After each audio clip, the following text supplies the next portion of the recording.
Te invitamos a que seas un constructor de este sueño. Escanea el código QR y entra a nuestra Baki Procede, donde podrás donar desde 3,000 pesos para hacer nuestros salones más grandes y el festival Entre Cuentos y Flores en nuestra sala. Escanea y sé parte de este sueño.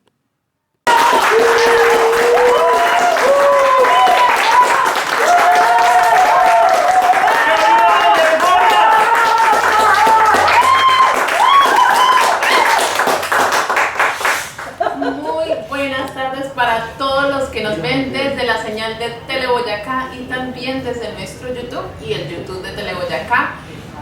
Ustedes oyeron la euforia del público, no tengo yo que decirles más. Bueno, sí tengo que decirles que por fin estamos ampliando nuestros espacios y que cuando ustedes vengan se van a encontrar con una casa grande. ¡Aplausos!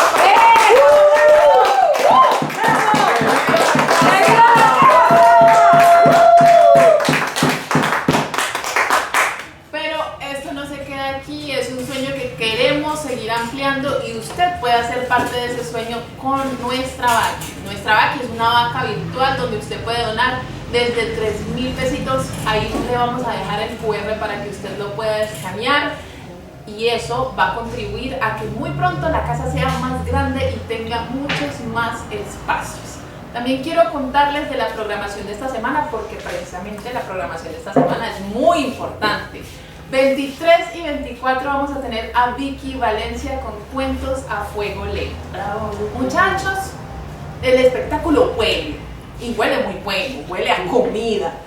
Lo que significa que esos 20,000 pesitos van a estar muy bien invertidos porque puede ser que usted tenga una probadita de ese espectáculo, pero en el gusto.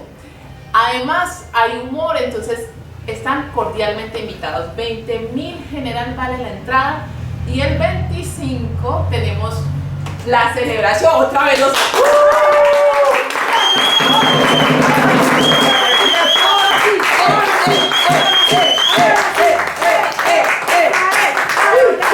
La fiesta donde vamos a celebrar que esta casa es nuestra.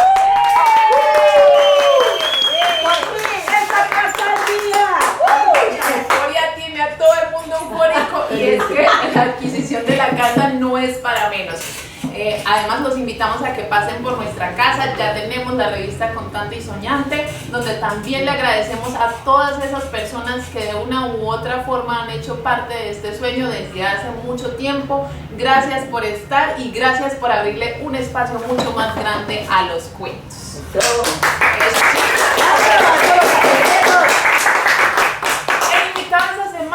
Es un viejo conocido para mí, compañero de la escuela, necio como ustedes no tienen una idea, pero muy querido, ¿para qué? Pero no les voy a decir quién es. Si usted quiere saber, quédese después de la pausa. ¡Bravo! Te invitamos a que seas un constructor de este sueño. Escanea el código QR y entra a nuestra Baki Procede, donde podrás donar desde 3,000 pesos para hacer nuestros salones más grandes y el festival Entre Cuentos y Flores en nuestra sala. Escanea y sé parte de este sueño. El invitado de esta semana es un antiguo integrante, esto suena como si fuera un antiguo integrante del Cuentacho. Alguien que hizo parte por mucho tiempo de ese espacio tan mágico en la Universidad Nacional, pero que sea él el que nos cuente. Recibamos con un aplauso a Joan Sebastián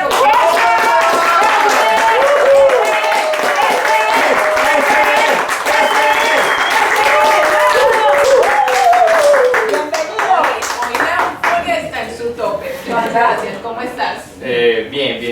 ¿Y vos, Lorena, cómo estás? Bien, muy contenta de la casa, muy contenta. Aquí estamos contentos por todo hoy. Total, sí, no sé. Joan, me gustaría empezar por eso, tu experiencia en el Cuentacho, ¿cómo fue? ¿Cómo iniciaste? ¿Cómo llegaste a la cuentería, mejor dicho? Mira que en estos días lo pensé, estuve pensando Y yo creo que yo no llegué a la cuentería llegó a mí. Sí, eso fue muy bacano porque para los que no me conocen, yo soy del municipio de Marinilla, Antioquia. Es un municipio muy lindo que queda a 1 hora de aquí de Medellín. Y allá, hace muchísimo tiempo, fueron muy conocidos los cuenteros marinillos, pero yo nunca vi cuenteros. La cuentería para mí fue algo que yo no conocía hasta el momento en que yo llegué a la Universidad Nacional y en un espacio de inducción, estaban presentando grupos artísticos culturales, y dentro de ellos se presentaron 3 cuenteros que me hicieron enamorar y dijeron, esto es lo que yo quiero. Yo quiero, aparte de estudiar en la universidad, aparte de estudiar en la universidad, eso me llamó y yo digo, no, yo tengo que hacer esto. Aparte de tirar piedritas en la U, también en la noche quiero contar cosas. Pero aquí somos chismosos, pues. Sí, total. ¿Cómo así? ¿Cuáles son esos 3 cuentos? Aquí no nos vas a dejar sin la mitad del chisme, nosotros queremos saber quiénes son. Fue muy bacano porque Bencho, Wilmar Tobar y Andrés Loaiza fueron los que me hicieron enamorar de esta cosa. Dios mío. ¿Quién es más? Sí, no, total, no, una vieja guardia pues allá en la universidad. Y muy bacano porque los 3 son muy diferentes y tienen una cuentería muy diferente. O sea, Bencho con esa alma que le mete, Wilmar con eso tan extraño pero que también es muy carnal y es muy de él, que me encanta, y el oso, Andrés Loaiza, con ese humor tan característico. No, me encantaron los 3. Y entonces, cuando te integraste al grupo, o cómo fue esa integración al grupo? Bueno, antes de yo hacer parte como tal del cuentacho, pues uno tiene que recibir como esos talleres de narración oral, de cuentería. Entonces yo entré con un poquito de nervios porque yo ya estaba yendo a clases de teatro, ¿cierto? Yo ya estaba yendo a clases de teatro y como para cualquier primera vez yo estaba nervioso. Yo estaba muy nervioso y entré y me recibió una profesora chiquitica, chismosa como ella sola, pero fue un amor de persona. Y ella me terminó pues de decir, no, pues pucha, usted sí habla mucha bobada. Pero eso de hablar mucha bobada, eso fue bueno, eso fue un cumplido. Y yo dije, no, pues hagámosle. Entonces ella me dijo, no, vea, venga tal viernes a presentar su primer cuentico, que lo estuvimos ensayando, lo estuvimos viendo, tal viernes al cuentacho, así como su primera vez. Hablé con un J, y yo, J, y bueno, listo, quedamos así. Yo llegué, yo le dije, hola J, ¿qué más? Vino que yo soy el estudiante de Patri para contar mi primer cuentico. Y como cualquier primera vez estaba nervioso, pero mal. Conté mi primer cuento, una estrellada ni la verdad, pero mal, o sea, que yo digo cosas que yo quiero olvidar en mi vida esa que yo dije, uy no, o sea, mal. Primero yo me sentí como, uy no, esto no es para mí. Pero después yo, que soy súper competitivo conmigo mismo, yo dije, no, ¿cómo así? O sea, si me fue tan mal es porque hay muchas cosas por pulir. Entonces seguí en las clases de cuentería con J hasta que ya formé pues parte del grupo de cuentacho. Hay algo que yo nunca le he preguntado, he tenido aquí a varios estudiantes del cuentacho y nunca les he preguntado, porque además muchos de ellos han pasado por la escuela de cuentería de Viva Palabra. ¿Sientes que hay una diferencia entre las clases del cuentacho con las clases de la escuela? ¿Es más intenso en la escuela? Sí, yo siento que en la escuela es mucho más intenso porque es de carácter es evaluativo, aparte de formativo, es evaluativo, hay tareas y digamos que J y Patrick, que hacen parte de los profesores del cuentacho, ellos les toca hacer 1000 maniobras para poder dar las clases en el cuentacho. Entonces digamos que muchas veces en la escuela, como hay tanta variedad de profesores, uno puede aprender de muchas formas, mucho, y más en las artes que es tan importante tantos puntos de vista.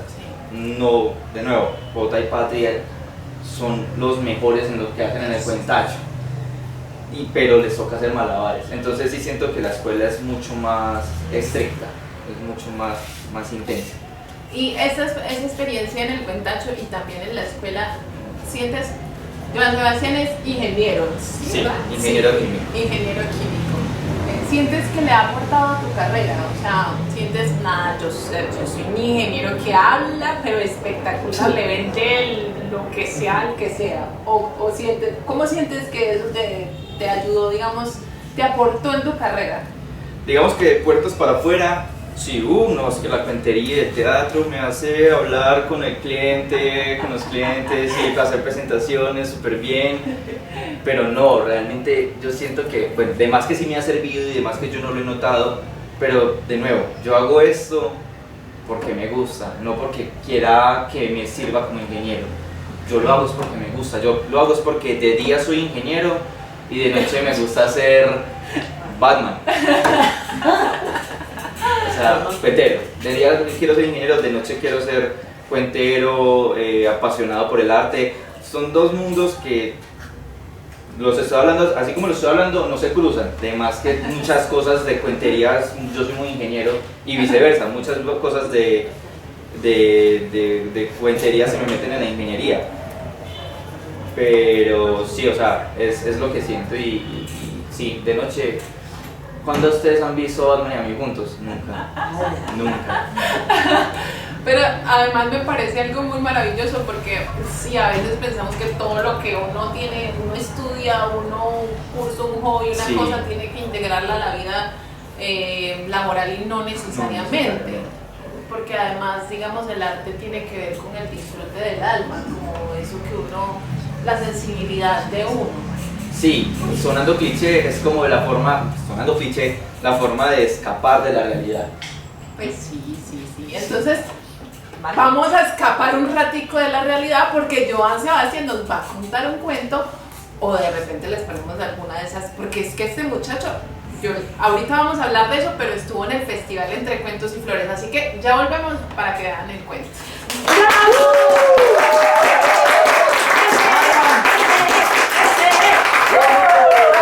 La Butaca Editorial es la editorial de los cuenteros de Medellín. Si quieres conocer sus libros, visita en Instagram @labutacaeditorial.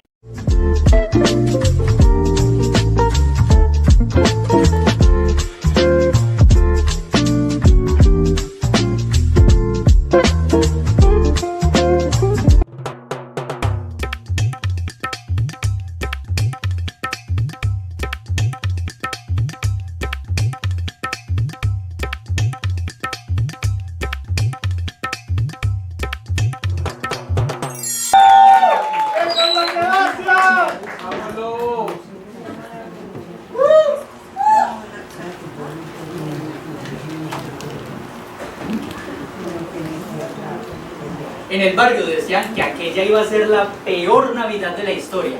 Vean, no había plata para arbolotes pomposos que se podían comprar en el home center, ni para arbolitos chiquitos del centro decorados con bolas de cristal. Ni siquiera había plata para extensiones alumbrados bonitos que iban a iluminar cada una de las casas de ese barrio. Vean, la situación estaba tan difícil que tampoco había plata para disfrazar al abuelito de Papá Noel. Ni siquiera había para bañar y perfumar al hijo de Doña Carlota, que era metalero y que asistiera a las novenas del barrio para que se vistiera de San José. Es que estaba difícil la situación económica, tanto así que hasta el año viejo le tocó pararse de su silla Rimax para poder pedir plata en la autopista. ¿Ah? Vean, en muchas de las casas habría arroz con pollo, pero sin pollo. No habría plata ni para lechona ni para un vino del de uno. Es más, tanto así que el tío Edison, haciendo cuentas alegres, dijo que ni por el berraco podían botar las lentejas del 31 de diciembre, porque las iban a utilizar para el 1 de enero. No, es que la situación económica estaba muy difícil. Pero para él, su Navidad se había iluminado. y se había iluminado porque había regresado su papá.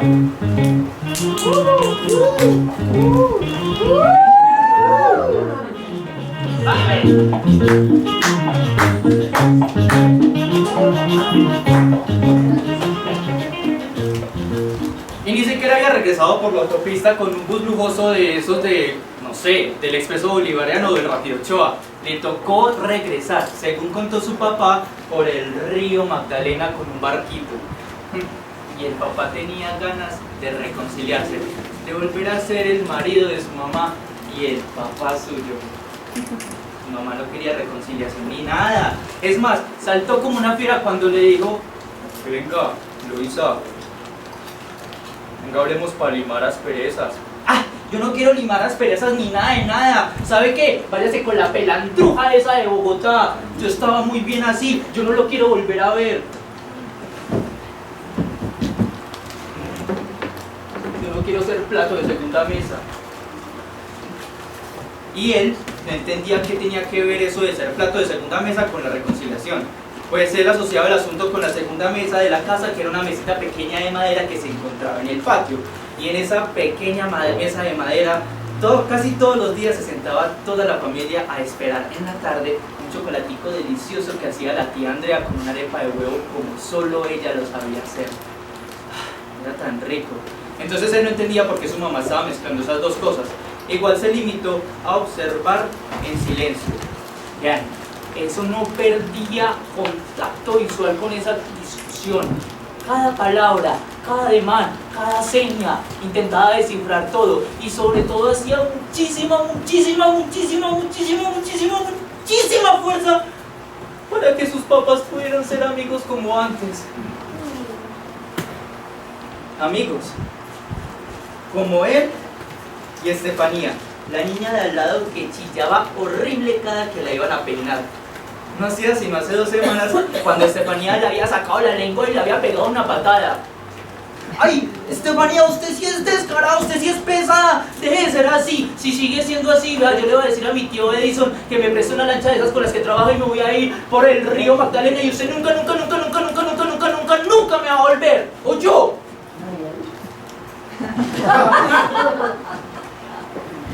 Estefanía ahí mismo se puso a llorar y le pegó otras 2 patadas. Lo raro es que estas 2 patadas no eran solamente de rabia, sino de otra cosa menos amarga, como cariño o pesar. Esa misma mezcla él observaba en la mirada de su mamá cada que su papá se le intentaba acercar. Esa mezcla que él descubrió en la mirada de Estefanía. Y después igual se reconciliaron y empezaron a jugar a la golosa.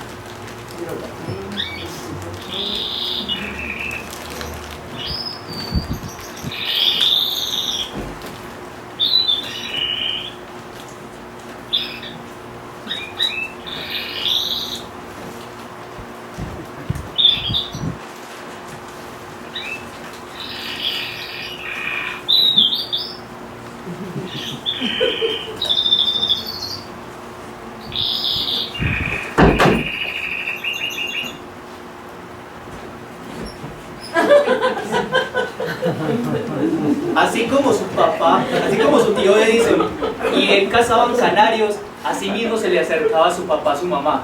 Despacio y con cautela. Y logró aproximarse a menos de 2 metros sin que su mamá le lanzara cosas a la cabeza. Vea, le logró lanzar el molinillo de la chocolatera, el chocolate que estaba haciendo, la propia chocolatera, el último plato de la vasija costosa que les habían regalado por su matrimonio, 2 ovejas de plástico del pesebre y el niño Dios que le faltaba este meñique. Y cuando se lo lanzó, ya no le faltaba solo el meñique, le faltaba todo el brazo y mediecito cuerpo. Ay, pero su tía Andrea dijo que había sido un milagro que su cabeza no se hubiese separado del cuerpo. Ay, qué lindo. Su papá se le logró acercar a la mamá y en ese momento le logró susurrar algo al oído que la dejó a ella paralizada, quieta. En ese momento ella se puso a llorar y salió corriendo para el cuarto y detrás de él, el papá, para poder cerrar la puerta.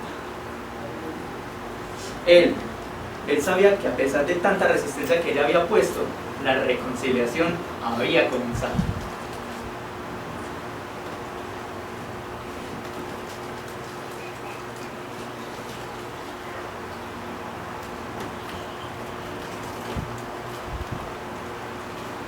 Habían pasado 2 horas y no se escuchaba nada dentro del cuarto, así que él se asomó pues para mirar por curiosidad, y cuando logró entrar al cuarto, no saben lo que se encontró. Quedó más tieso que un palo porque encontró a su mamá con las piernas como si fuera un carro Lamborghini de esas películas de Hollywood, y a su papá encima desnudo, y a él le parecía que la estaba maltratando pues porque ella estaba soltando quejidos pasitos. ¿Ah? Pero es que eran muy raros esos quejidos porque él no conocía esos quejidos. Él conocía unos quejidos diferentes que eran cuando él la estaba golpeando en las peleas, y esos quejidos eran muy diferentes. Ah, él no entendía nada, y cuando el papá se dio cuenta que él estaba ahí en el cuarto, ahí mismo se puso una sábana encima y lo empujó hasta que se sentó, y él quedó ahí con la mente en blanco sin saber qué había pasado, con los ojos fijos en las baldosas rojas de aquella casa y con ganas de llorar.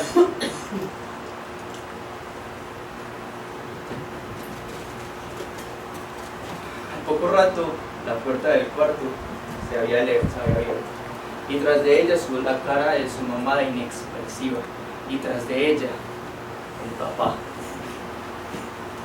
Y ya sabía qué había pasado porque su papá empezó a repartir los dulces que había traído Bogotá, y a ella no le importaban las mañanas sin desayunos, ni siquiera estar descalzo todos los días, ni siquiera todas las mañanas que estaba todos los días teniendo que ir a la escuela un montón de tiempo, o por lo menos las hambres pasadas, presentes, y ni siquiera las futuras. Ella estaba feliz porque sus papás habían regresado.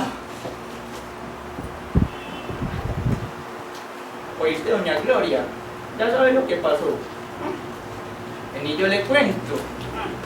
Imagínese que esa Eloísa le volvió a dar una oportunidad al viejo ese de Bogotá. No. Es que se perdieron los valores. Oíste, te tengo otro chisme. Pero aquí entre nos, el hijo de doña Carlota, sí señora, ese mechudo, imagínense que me contaron, que era heterosexual. No,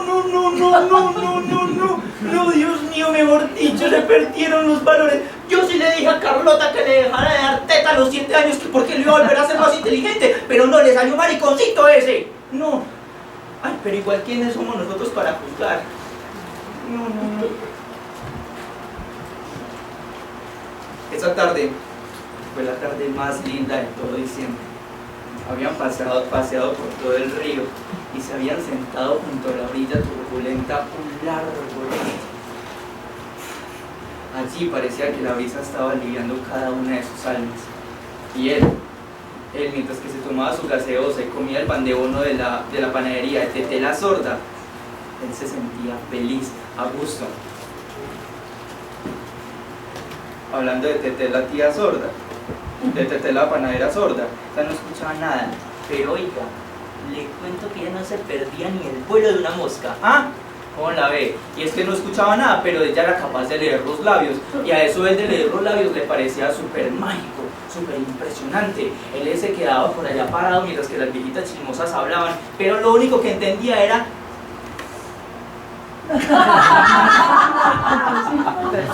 y después no entendía nada. Entonces él se cansaba y se iba por allá a jugar canicas o a jugar tintín, corre, porque es que igual cuando su papá estaba en Bogotá, igual la mamá lo dejaba salir hasta tarde y a ella que le gustaba estar en soledad por allá en el cuarto. Pero eso sí, ni por el berraco se metieran en problemas porque ella tenía su colección de correas de colores bien puesta, esa colección de correas que ella tenía cuando era joven y bonita. No, porque es que desde que Eloísa se metió con ese energúmeno no ha podido tener buena vida, le decía la tía Andrea. Ay, pero a él le da una rabia que la tía Andrea dijera eso. No, y más porque estaban en diciembre, en Navidad, y por fin estaban juntos. ¿Ah? Y hablando de Navidad, imagínense que él antes, las cartas de Navidad, le tocaba pedirle a Tete que se las escribiera, pues porque era la única en el barrio que sabía leer y escribir. ¿Ah? Entonces le tocaba hablar claritico y pasito. y la verdad a ciencia cierta no se sabía si lo que garabateaba de tela sorda era lo que había pedido. Una vez pidió una bicicleta grande con 2 frenos, una luz delantera y una luz titilante trasera, pero ¿será que te entendió todo eso? ¿Quién sabe? Pero entonces, igual la bicicleta nunca le llegó. Así que igual él confiaba en Tete, pero ese año iba a escribir su propia carta de Navidad. Ah, sí, no me va a pasar lo de siempre. Voy a escribir mi carta de Navidad.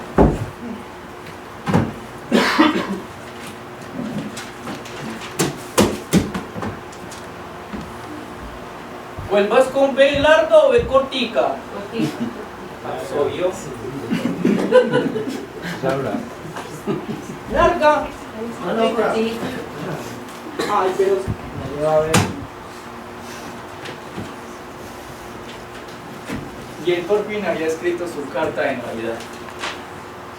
Qué bueno, mi papá. Y que su familia pudiese estar de nuevo juntos.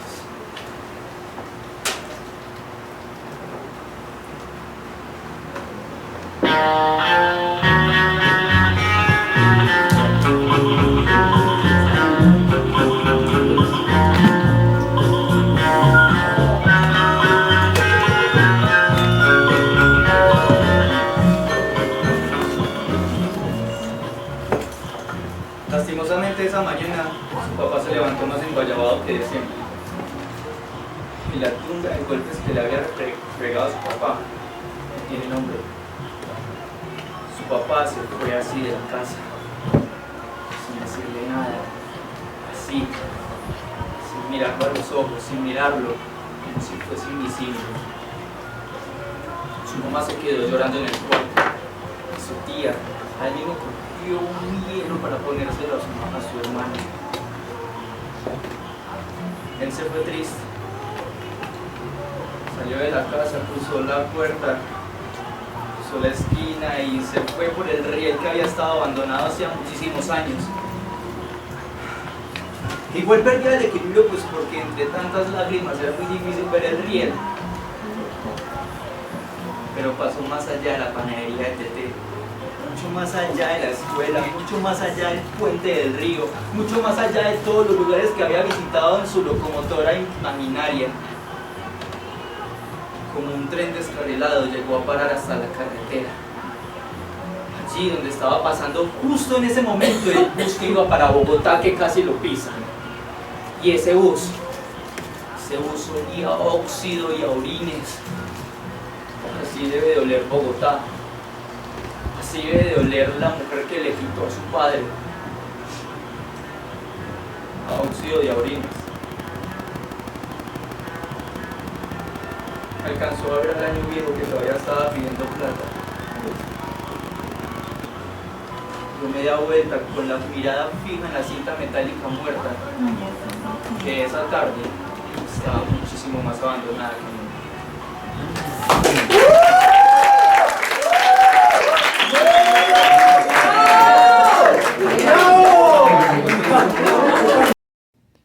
En Dulce Artesana, café y repostería artesanal, convertimos el amor en dulzura y nuestros ingredientes en porciones de felicidad. Te invitamos a conocer nuestras delicias en Laureles, calle 37D, número 8127.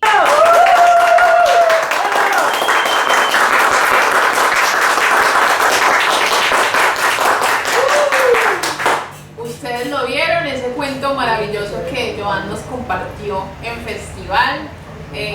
Bueno, además con el que clasificó al festival Entre Cuentos y Flores. Quisiera que primero habláramos del Festival Medellín 50, cómo te sentiste, cómo te preparaste, por qué elegiste ese cuento. Bueno, aquí voy a hacer una confesión. Y antes que nada, yo sí me había presentado 2 veces al festival local. Y las 2 veces yo sentí como me sentí en la primera vez cuando conté mi cuenta. O sea, mal, pero mal. Y era mi último año en el que solo me había presentado 2 veces, como amateur y la primera vez como novato. Y ya solo me puedo volver a presentar como novato una última vez por el tiempo que he estado pues en la cuentería. Entonces yo dije, no, pues yo de verdad, después de haber hecho esas 2 presentaciones muy bonitas que me ayudaron mucho a crecer, yo tengo que montar algo con el que yo me siento orgulloso. El problema, la pregunta de por qué escogí ese cuento, un cuento de Navidad en junio, es que yo siempre intento escoger mis cuentos a algo que apele a la nostalgia. Por eso mis cuentos favoritos son los 3 que fueron los primeros que yo vi en la vida, porque no sé, es algo mío que siempre apela a la nostalgia. Entonces, si un cuento no hace eso, no sé, todavía como que me falta para poder elegir otro tipo de cuentos. Y ese cuento es hermoso porque me hace recordar a las navidades de los barrios en Río Negro que yo viví, en Marinilla, esos barrios pues que decoraban las casas de una casa a la otra, toda la calle, el día de velitas toda la calle estaba llena de velitas, afuera estaban 5 holladas, una haciendo un sancocho, otra haciendo una natilla y otro por allá fritando, uno por allá niños chicharroncito. Entonces me hizo recordar mucho a esas navidades y ese fue el que lo elegí. El problema es que lo elegí el último día en el que uno se ponía a escribir como cuentero, faltando, yo estaba leyendo y leyendo todas esas semanas y nada que encontraba, y justo ese, no, por hora, me llegó justo faltando 1 hora, y yo dije, ese fue. Entonces tenía muy poquito tiempo para prepararlo, porque pues en el día soy ingeniero y en la noche vale. Tenía muy poquito tiempo para prepararlo, pero entonces yo me lo imaginé todo, o sea, cuando yo lo leo yo me lo imaginé todo, cómo va a ser montado, las luces, el sonido, que para muchos cuenteros puede que estorben. Yo como vengo del teatro, a mí me encanta. Yo me lo imaginé todo y así entonces yo iba repasando los textos en el trabajo, yendo para la casa. Y yo era, fue madre, y faltaba, ¿qué? 1 semana y yo no lo había ensayado con público. Entonces lo ensayé, o sea, yo no sé cómo hice, ya en las noches yo estaba estresadísimo, ya estaban contando los amateurs y yo nada, que lo había ensayado, montado, o sea, pero entonces fue una noche entera que me fui derecho a trabajar así, en donde yo me presentaba como a mí mismo, sin espejo, nada, simplemente yo hacía los movimientos y me grababa y yo decía, no, tengo que decirlo esto, y aparte no solo me grababa sino que me cronometraba, porque todas las grabaciones cuando lo grababa derecho me demoraba 17 minutos, 18 minutos, yo no, son 15, y la última vez que lo grabé, porque ya ahora sí, ya el día siguiente ya era el festival, estaba en 15 minutos 45 segundos. Y yo, no, Dios mío. Pero como estaba, yo decía, puede salir, y así me pasé el tiempo. Lo monté como yo quería. Está bonito, me siento orgulloso de lo que monté. Y así me fui.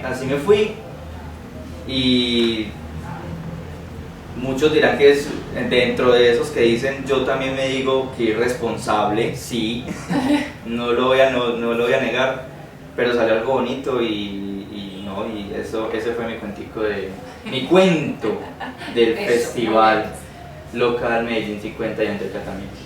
Y la experiencia en el festival Entre Cuentos y Flores. Hermosa, espectacular, no solamente por las presentaciones, sino por lo que pasó por fuera de ellas, con las presentaciones. Voy a traer a colación las 2 que con eso yo dije, ya, con esto fue la mejor experiencia que pude haber tenido, y es cuando terminamos la maratón de cuentos cortos.